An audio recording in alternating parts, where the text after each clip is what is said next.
所以，如果一件作品对于喜马拉雅山造成了严重的生态破坏，那这个行为本身就已经越过了艺术创作的伦理底线。它首先应该是一个生态悲剧，甚至是犯罪行为，不能因为冠以艺术之名呢就予以认可。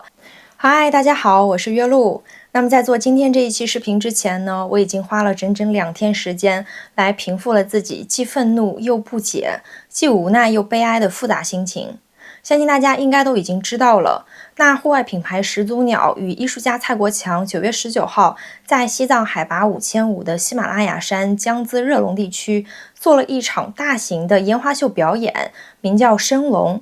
在这里，我不想就本次表演对生态环境造成了多么严重的破坏这件事情做过多的阐述，因为毕竟不是专业人士嘛。那大家如果感兴趣的话，可以去搜一下。在这里呢，仅仅只是作为一名艺术创作者，我想来简单聊一聊艺术创作的文明底线到底在哪儿呢？那迄今为止，我依然无法忘记10年前初次看到蔡国强先生的作品《天梯》时那种无以言表的触动之情。我曾一度认为这是他最为打动我的作品没有之一，并且认为他其实是一个世俗意义上非常成功的艺术家。但在前几天，当我刷到这则新闻的时候，直接惊呆了。我的脑子里当时开始有了10000个为什么。其实一直以来，我都不否认服务于资本的艺术呢，也可以称之为艺术。因为纵观历史，绝大多数艺术创作呢，其实都依赖于赞助人。无论是文艺复兴时期美第奇家族赞助的米开朗基罗，还是说中国古代为宫廷服务的画师，他们的作品呢，都是在满足特定权利和资本需求下产生的。但是这并没有妨碍他们创作出流芳百世的杰出艺术作品。因此，我觉得服务于资本呢，只是艺术生产的一种模式，而非对于艺术本质的否定。但是我同时也认为，如果说当艺术服务于资本的时候，其首要目的变成了创造利润、迎合市场、制造消费欲望，这必然会导致艺术家的创作自由呢受到侵蚀，艺术也沦为商品，那其批判性和独立性也会随之消失。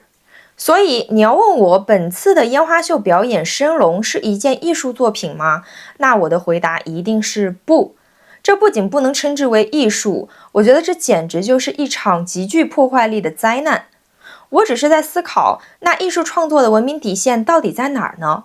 我觉得艺术创作它并非拥有绝对的自由，它依然会受到社会伦理与法律的约束。那一个行为能否被称为艺术，首先我们是要看它是否越过了最基本的文明底线。如果说一个画家他不是画在画布上，而是在西斯廷教堂上的壁画上涂鸦，那我们还能称之为艺术吗？不会的，因为那叫故意破坏文物。同样，如果以艺术之名伤害他人，破坏公认的人类文化遗产，或者说是不可复制的自然生态，那其行为本身就已经触犯了社会契约，被界定为破坏而非艺术，那根本不为过吧。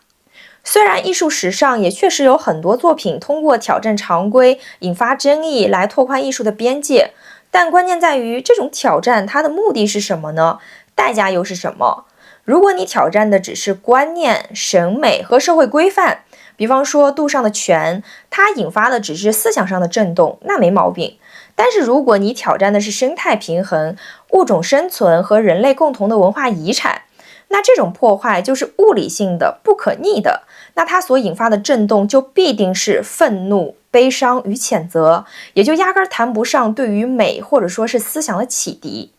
在这里，我想也许有略懂艺术的朋友会联想到大地艺术，因为确实是有艺术家以大自然为媒介进行创作，但是他们的核心理念与破坏呢截然相反。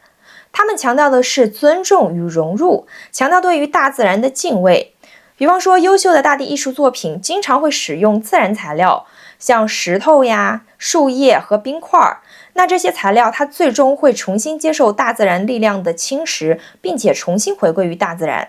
所以许多大地艺术的目的恰恰是反对人类对于自然的破坏，通过作品呢唤醒人类的生态意识，让人们重新关注大自然的美与脆弱。所以，如果一件作品对于喜马拉雅山造成了严重的生态破坏，那这个行为本身就已经越过了艺术创作的伦理底线。它首先应该是一个生态悲剧，甚至是犯罪行为，不能因为冠以艺术之名呢就予以认可。那真正的艺术应该是致力于与自然对话，唤起人们对于生命与大自然的敬畏，而不是成为破坏自然的帮凶。